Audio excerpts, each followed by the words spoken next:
السلام علیکم عزیز بچوں، امید ہے آپ بخیر و عافیت ہوں گے اور غلام حمدانی موسفی کی دوسری غزل کی تفہیم جاری ہوگی۔ آپ ان کے مزاج کو سمجھ رہے ہوں گے۔ میں موسفی کی دوسری غزل کی بقیہ اشعار کی تشریح کے ساتھ راشد سعیدی آپ سے مخاطب ہوں۔ آج دیکھیں ہم اگلے اشعار کی طرف بڑھتے ہیں اور ان کی مختصر تشریح کرتے ہیں، آپ کو سمجھانے کی کوشش کرتے ہیں۔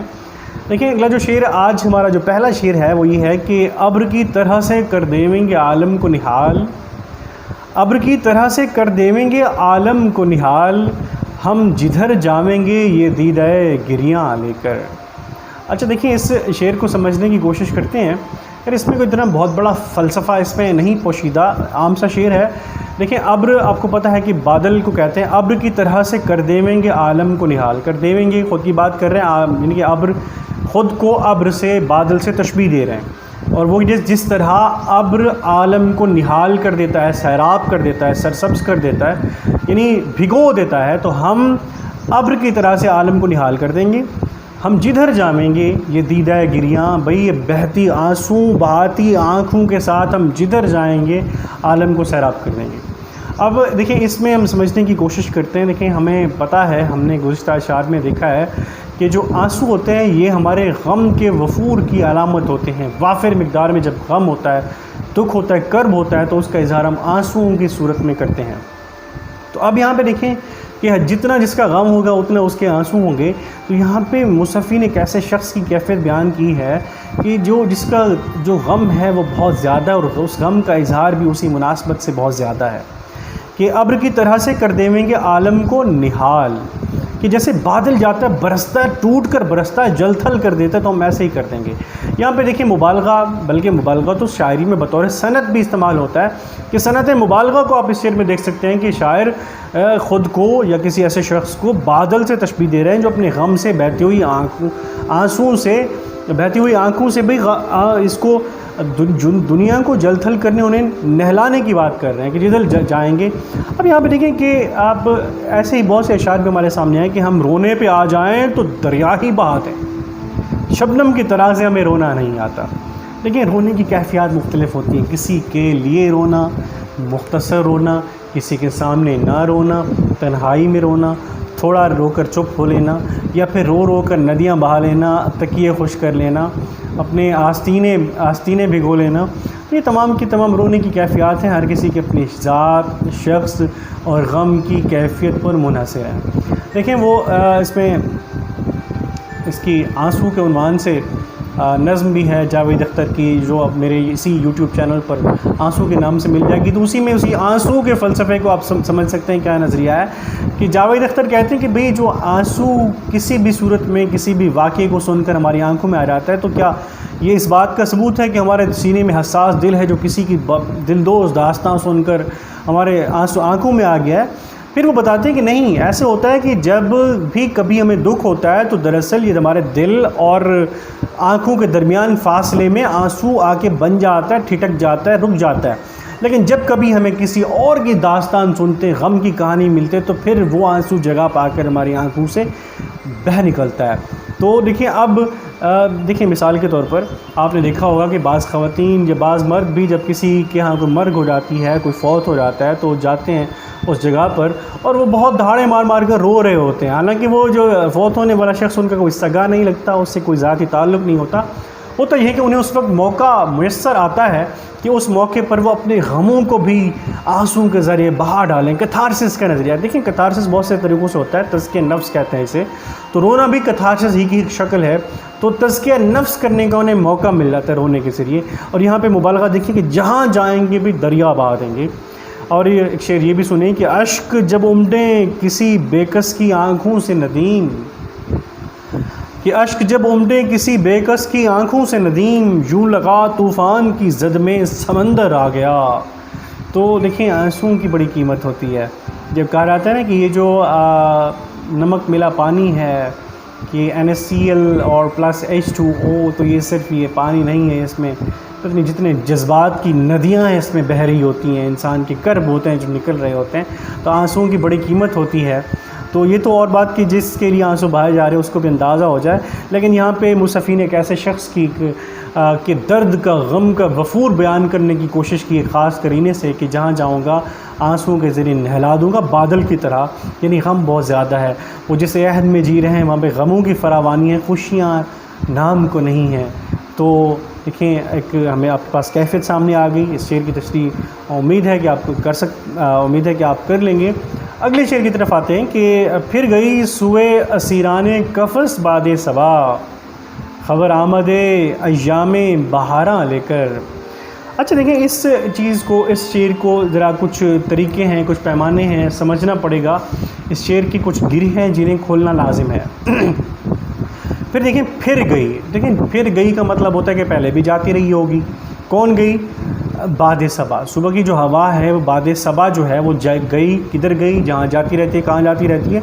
سوئے اسیران قفس، کس جانب بھئی؟ اسیران قفس کی جانب، پنجرے میں، جیل میں قید لوگوں کی طرف جا رہی ہے، پیغام دے رہی ہے، کیا خبر دے رہی ہے؟ کون سا پیغام؟ آمد امید بہاراں، کہ بہار کے آمد کی خبر دینے کے لیے وہ سوئے اسیران قفس پھر گئی ہے باد صبا۔ اب یہاں پہ دیکھیں کہ یہ جو اسیران قفس کون ہے؟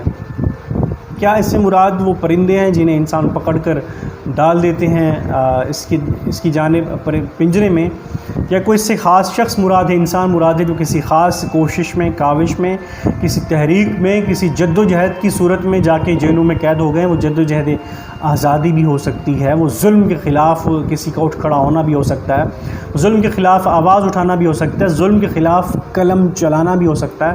تو یہ کہیں ایسا تو نہیں کہ وہ جو لوگ قفس میں پڑے ہیں تو وہ جا کے وہاں پہ قید ہیں کسی خاص جرم کی پاداش میں، وہ جو ظلم، وہ جرم جو ظلم کے خلاف تھا، اب وہ وہاں پہ قید ہیں، تو ایک طرح سے سمجھو سماج سے قید ہیں، تو کیا اب وہ مایوس ہو چکے ہیں؟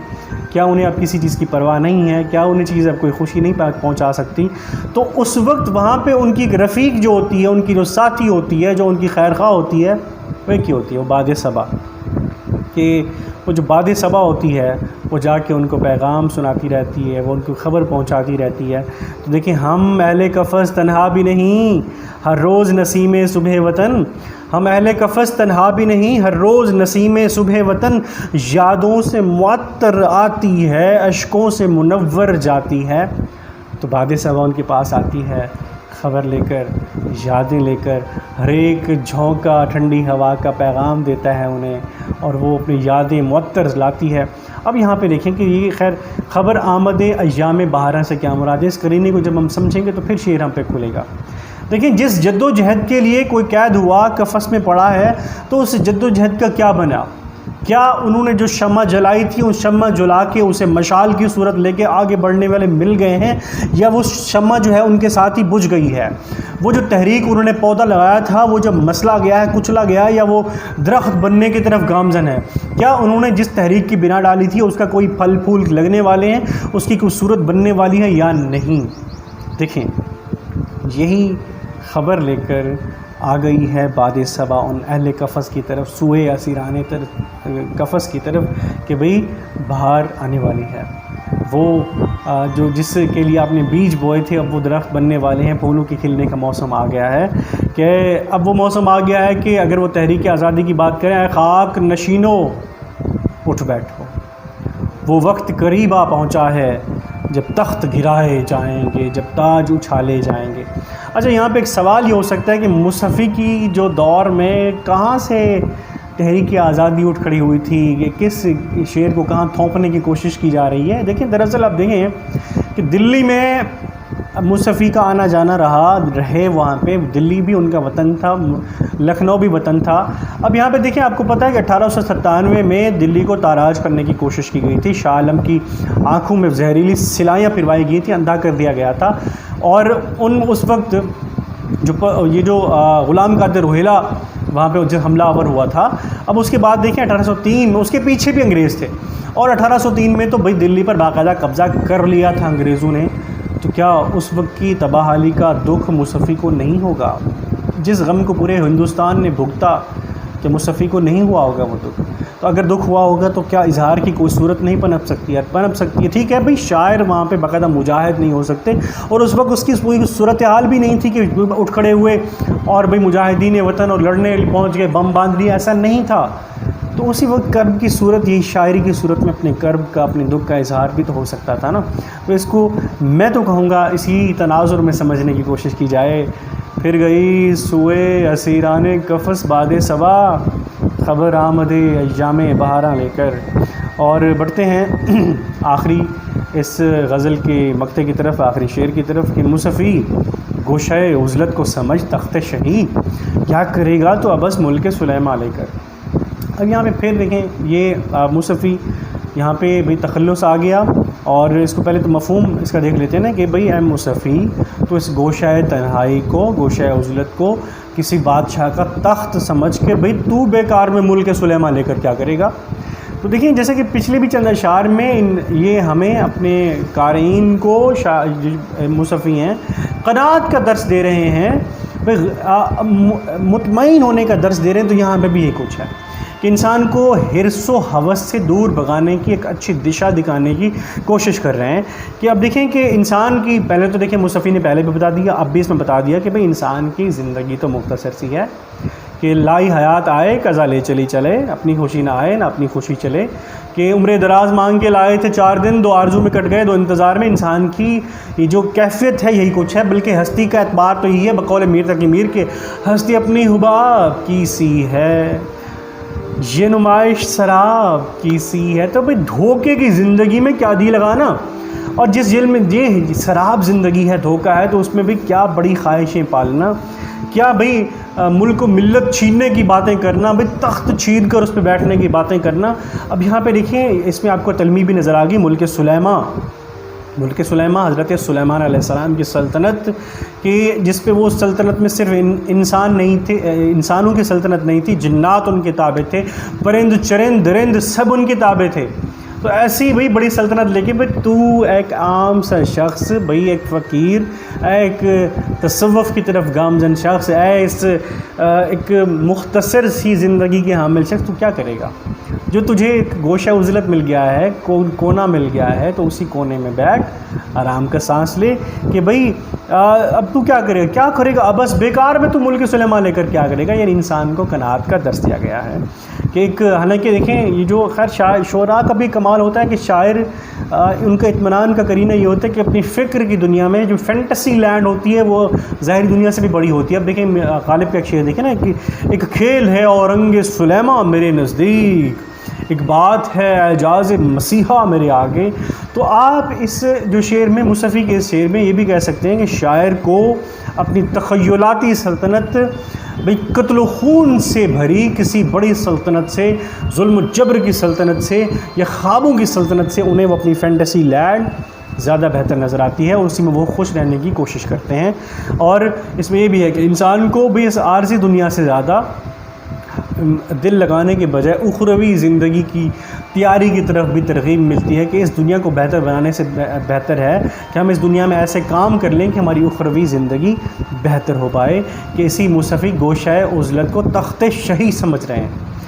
کہ اب دیکھیں کہ جس اگر ہماری جو بھی زندگی ہے، جتنا بھی، اب کوئی غریب بھی ہے، اگر غریب میں اسی کا اپنا بس چلتا ہے تو اسی کے لیے وہی کچھ ہے.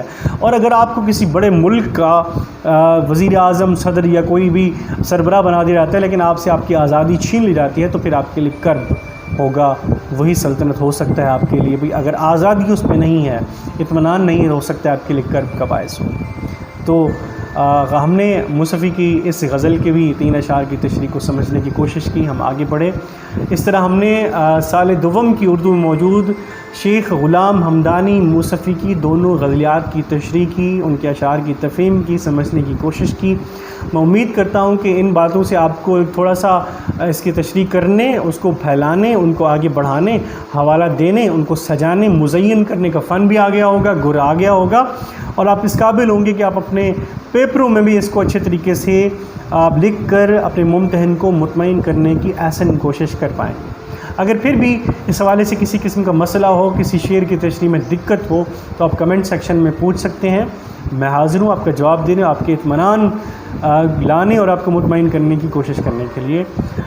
انشاءاللہ اگلے لیکچر کسی اور صنف کے لیکچر کے ساتھ میں حاضر ہوں گا۔ اس وقت کے لیے راشد سعیدی کو اجازت دیجیے، بہت شکریہ، اللہ حافظ۔